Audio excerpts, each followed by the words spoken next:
My best friend has been missing for 4 years. I just started receiving some horrifying messages. There was always something strange about my best friend Noah. I remember my teacher sat us together on our first day, and he said to me, "I like you, Peregrine. Let's be friends." I thought this would just be a normal friendship, but I never could have guessed the horrifying reality this would lead to. Over the next few years, we stayed extremely close, and as we grew up, he became extremely good-looking. I remember we were often followed around at school and sometimes even on the weekends by a group of flighty girls who would giggle and whisper behind their hands about Noah. He became extremely popular in high school and took me along for the ride. Everyone was desperate to be his friend, but he only ever seemed to have time for me. I thought his life was perfect, but just like anyone, Noah has secrets that I didn't know about. Noah's mother was just 18 years old when she gave birth to her only son. 4 years later, she died of a substance overdose, which was speculated, but not confirmed, to be deliberate. His father had been heartbroken, but in his mind, his wife's death was Noah's fault. It became something of a hobby of his to polish off an entire bottle of whiskey a couple of times a week, and subsequently knock 7 shades of shit out of his son, just so he'd never forget his mother died because of him. Naturally, years of this kind of treatment took a mental toll on Noah, though nobody else would ever know it. On the nights that his father drank, Noah would come to my house, bashed up and bloodied, and cry in my arms until he fell asleep.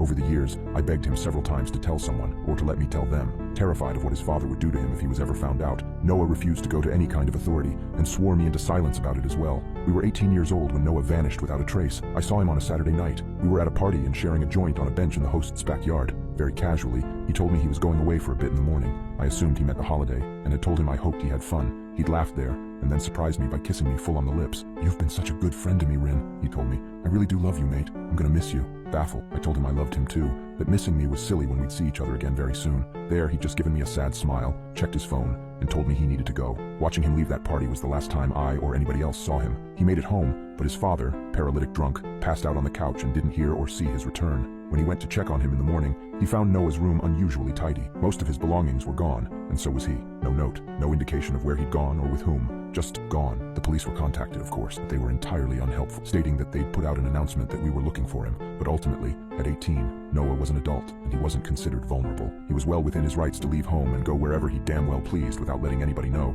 and that was it. Noah had vanished. I'm 22 now. In the 4 years that have passed since Noah's disappearance, I've done an awful lot of healing. Immediately after he vanished, I called and texted him several times a day, left voicemails until his answering machine was full, sent message after message begging him to let me know he was okay. His phone was always switched on, but he never answered it. I took to trawling local news, searching for reports of missing people and later, corpses that had been found, and nothing. I made many assumptions as to what happened to him, but I never could have guessed the horrifying reality that I would soon find out. Eventually, I stopped trying. Panic turned to anger. Maybe the police were right. Maybe he had taken the fuck off and not let anybody know, and that was really shitty and unfair of him to do. I understood wanting to get out of his dad's place, wanting to lay low so his old man wouldn't find him, but where was the need in torturing me like this? One day, approximately 2.5 years after he vanished, I eventually decided that it was no longer worth putting myself through that kind of mental strain. If Noah wanted to ditch me, then frick him. Shows how much he really cares. I still miss him. Of course I do. When I'm alone in my flat at night, having a beer or a joint and watching one of our old favorite movies, I sometimes like to imagine that he's there beside me, cracking the same dumb jokes that he always used to. That is, until 2 weeks ago,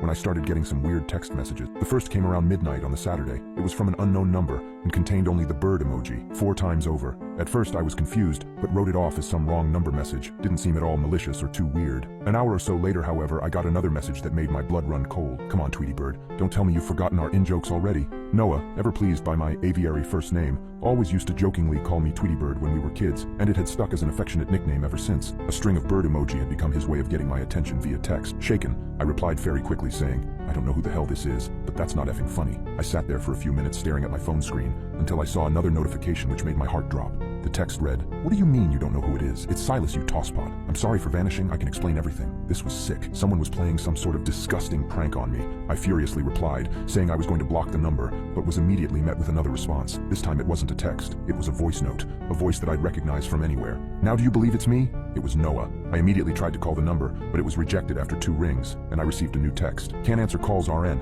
I can explain everything, but not over text. Need to meet you face to face. Weird stuff happening past 4 years. We'll meet you at Old Library on 31st at 11 p.m. I told him I'd be there no matter what. I'm really scared and confused about all of this. I know I said I'd go to the meeting, but I honestly don't know if I should. The voice message was definitely Noah, and the text mannerisms match his, but something feels very wrong about all of this.